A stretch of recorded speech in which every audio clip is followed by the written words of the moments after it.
بسم اللہ والحمد للہ والصلاۃ والسلام علی رسول اللہ۔ آج موضوع ہے نماز کی سنتوں کا بیان۔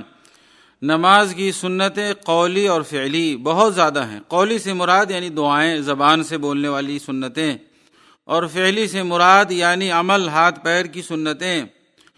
قولی سنتیں یہ ہیں: نمبر 1، ثنا پڑھنا، جیسے سبحانک اللہم بحمدک و تبارک اسمک و تعالی جدک و لا الہ غیرک، اسے دعائے استفتاح کہتے ہیں۔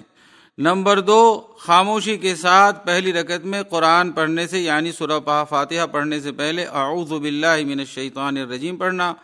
نمبر 3، بسم اللہ الرحمن الرحیم پڑھنا سورہ فاتحہ پڑھنے سے پہلے ہر رکعت میں۔ نمبر 4، سورہ فاتحہ کے بعد آمین کہنا۔ نمبر 5، قرآن کریم سے جتنا میسر ہو سورہ فاتحہ کے بعد پڑھنا۔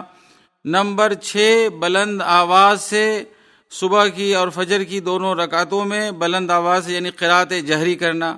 فجر میں، عشاء میں، مغرب میں، یہ 3 نمازوں میں بلند آواز سے امام قرأت کرتا ہے، تو امام کے لیے بلند آواز سے قرأت کرنا سنت ہے۔ نمبر 7، تک تسبیح پڑھنا رکوع میں، یعنی سبحان ربی العظیم کہنا رکوع کے اندر 1 مرتبہ کہنا، یہ رکن ہے، اور 1 سے واجب ہے، اور 1 سے زیادہ مرتبہ کہنا سنت ہے۔ اسی طرح سجدے میں سبحان ربی الاعلیٰ 1 دفعہ پڑھنا واجب ہے، اور 1 سے زیادہ دفعہ پڑھنا سنت ہے۔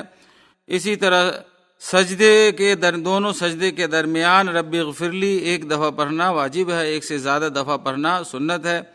اسی طرح نبی اکرم صلی اللہ علیہ وسلم پر درود پڑھنا۔ اسی طرح فعلی سنتیں یہ ہیں: نمبر 1، دونوں ہاتھوں کو اپنے کان کی لو تک اٹھانا تکبیر تحریمہ کرتے وقت، یہ نماز کی سنت ہے۔ نمبر 2، دائیں ہاتھ کو بائیں ہاتھ پر رکھنا۔ نمبر 3، اپنی نگاہ کو سجدے کی جگہ پہ رکھنا۔ نمبر 4، دونوں قدموں کو پھیلا کر رکھنا قیام کی حالت میں۔ نمبر 5، اپنے دونوں ہاتھوں کو دونوں جانوں پر رکھنا جلسے کی حالت میں، یہ یا رکوع کی حالت میں۔ اسی طرح نمبر 6، سجدے کی حالت میں بھی اپنے ہاتھوں کو سمیٹ کر رکھنا اور اپنے دونوں کہنیوں کو اپنے جانغوں سے یا پہلوؤں سے دور رکھنا، یہ بھی سنت ہے۔ اور نمبر 7، اگر 2 تشہد والی نماز ہے تو پہلی تشہد میں افتراش کرنا، یعنی پہلے بائیں قدم پر بیٹھنا اور دائیں قدم کو کھڑا رکھنا۔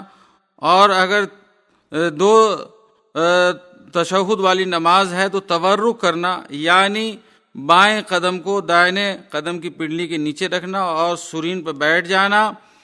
نمبر 9، دونوں ہاتھوں کو دونوں اپنے جانگھوں پر رکھنا۔ اور نمبر 10، داہنے اور بائیں طرف السلام علیکم ورحمۃ اللہ، السلام علیکم ورحمۃ اللہ کہنا۔ تو یہ سنت ہے نبی اکرم صلی اللہ علیہ وسلم کی، اور سنت پر ہمیں عمل کرنا چاہیے۔ وصلی اللہ تعالی علی نبینا محمد وعلی آلہ وصحبہ وسلم۔